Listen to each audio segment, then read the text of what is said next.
Assalamualaikum warahmatullahi wabarakatuh. Hai guys, perkenalkan nama saya Yurensi Nabila Febriani dengan NIM 2020143597 kelas 4O, Prodi Pendidikan Guru Sekolah Dasar Universitas PGRI Palembang. Mata kuliah Kepramukaan dengan dosen pengampu Dr. Haji Hendra Wijaya, Sarjana Agama, Magister Pendidikan Islam. Baiklah, di sini saya akan menjelaskan tentang materi sejarah kepramukaan dunia di Indonesia yang terdiri dari 4 judul subtema. Yang pertama, perintis gerakan kepanduan dunia. Yang kedua, gagasan pendidikan kepramukaan. Yang ketiga, kegiatan kepanduan di Indonesia. Dan yang keempat, sejarah gerakan pramuka Indonesia. Langsung saja masuk ke materi pertama, yaitu perintis gerakan kepanduan dunia. Baiklah, sebelum kita memasuki pembahasan materi yang pertama, saya ingin menjelaskan apa arti kepanduan. Jadi arti kepanduan itu adalah sebuah gerakan pembinaan pemuda yang memiliki pengaruh yang mendunia. Nah, selanjutnya ada foto seorang pria. Siapa sih pria tersebut?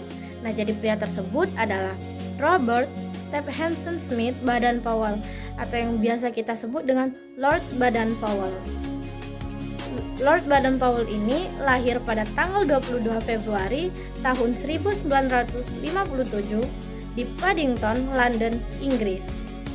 Baiklah, langsung saja ke pembahasan pertama, yaitu perintis kepanduan dunia. Dunia bermula pada tanggal 25 Juni tahun 1907 saat Lord Baden-Powell yang kala itu menjabat sebagai Letnan Jenderal Militer Inggris mengadakan perkemahan. Karena sejak kecil Lord Baden-Powell diketahui menaruh perhatian pada alam bebas dan suka menjelajah hutan di sekitar sekolahnya. Ketika berkiprah sebagai seorang perwira militer dan diterjunkan ke berbagai peperangan, ia berspesialisasi dalam kepanduan. Setelah perang, Lord Baden-Powell mengelola Aids to Scouting untuk anggota muda dan mengadakan kegiatan perkemahan selama 8 hari di Pulau Bronsey yang merupakan pelabuhan terbesar di Pulau Paul, Dores, Inggris. Setahun setelah perkemahan, Lord Baden-Powell menulis buku tentang prinsip dasar kepramukaan yang berjudul Scouting for Boys. Selain itu, ia juga mendirikan gerakan kepanduan Scouting for Boys yang hanya diikuti oleh kaum laki-laki. Dan pada tahun 1910, Baden-Powell memutuskan pensiun dari tentara dan mencurahkan seluruh waktunya untuk pramuka. Pada tahun 1912, bersama adiknya Agnes, Baden-Powell membentuk pramuka untuk perempuan yang disebut Girls Guides, yang kemudian dikenal dengan nama Girls Code. Baiklah, lanjut ke materi yang kedua, yaitu gagasan pendidikan kepramukaan. Gagasan pendidikan kepramukaan. Pendidikan kepramukaan sesuai dengan gagasan penciptanya, yaitu Lord Baden-Powell, yang mula-mula dituangkan dalam buku Scouting for Boys. Pada dasarnya ditunjukkan kepada pembinaan anak-anak dan pemuda, bukan untuk orang dewasa.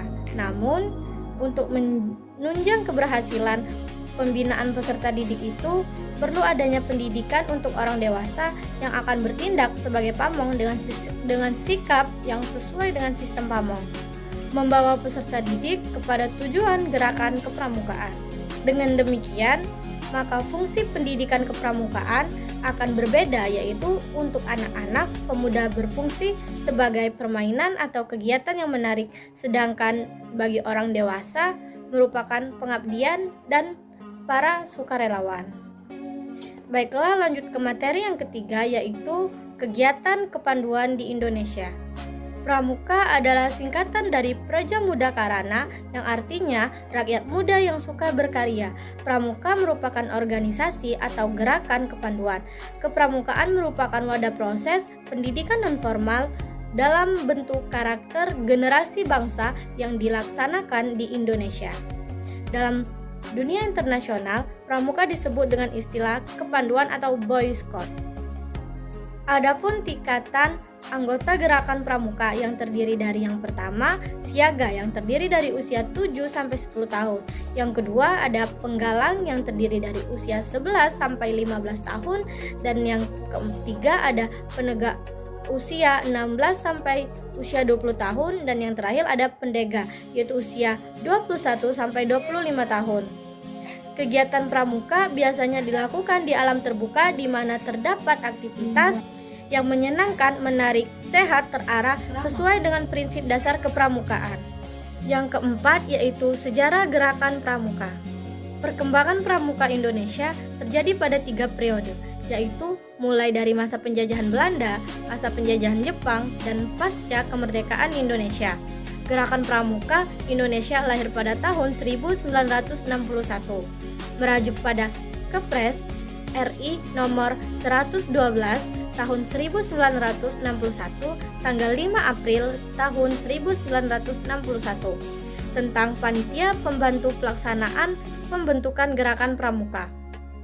Organisasi kepanduan ini kemudian diperkenalkan secara resmi kepada masyarakat Indonesia pada tanggal 14 Agustus 1961. Tak lama setelah Presiden Republik Indonesia memberikan anugerah Panji Gerakan Pramuka melalui Kepres RI nomor 448 tahun 1961. Sejak saat itu, tanggal 14 Agustus dianggap sebagai hari ulang tahun Gerakan Pramuka dan diperingati setiap tahun hingga saat ini. Nah, baiklah teman-teman, itu saja materi yang dapat saya sampaikan di dalam PPT kali ini. Lebih dan kurang saya mohon maaf, kepada Tuhan saya mohon ampun. Terima kasih sudah menyaksikan video saya dari awal sampai akhir. Wabillahi taufiq wal hidayah. Wassalamualaikum warahmatullahi wabarakatuh.